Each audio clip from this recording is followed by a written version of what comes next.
and you all have experienced this. We've all done this, right? Things get difficult, and all I'm going to be is negative. Oh, well, the world's over. It just sucks. What's the point? I get it. I understand that. As someone who was ready to end his life, I get that. I've been at those depths. I've been at the depths where you can't see a way out, and it's difficult. But our mission here is to aim up, to continue to reach. It's time to get to a point where you train yourself to turn your pain into some form of purpose, to turn the atrocities into some type of weaponized way to better life, okay?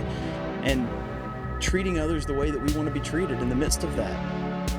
If every time something bad happens to you, if every time something doesn't work out the way that you want it to work out, and your immediate reaction is to go and hurt somebody else because of that, that's called a bully, and that's someone who is not emotionally mature. That's someone who has not found a way for emotional regulation, and chances are you're not really leaning on a higher power. We've talked about this before. If all of your problems are right here in front of your face, then everything in your life is now smaller than those problems. But if you're putting your higher power right here, I know it's going to be okay, I know that you're in control and I'm not, then all of your problems become smaller than what's directly in front of your face. It takes courage to get to this point. It takes bravery to do what you need to do to work yourself into a positive mindset. And take heart in that, because courage isn't based on security. And bravery doesn't exist in a situation with zero risk. You cannot have bravery unless you have some level of risk. Nobody can be brave if everything is perfect, everything is great.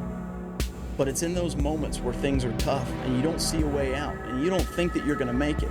That's where the bravery comes in. That's where the courage takes place, where you're saying, okay, I'm gonna change this narrative. I'm gonna do what I know I need to do to put myself out there. I'm gonna work really hard to rewire my brain and my thinking and my heart to lean in, to have faith in a higher power, and say, okay, I'm gonna do what it takes to be healthy on this journey. I'm gonna do what it takes to do the right thing. I'm mad and I'm hurt and I feel like this is unjust suffering, but I'm still gonna love my wife. I'm still gonna love my child. I'm still gonna treat people well. I'm gonna go to the grocery store and I'm gonna get groceries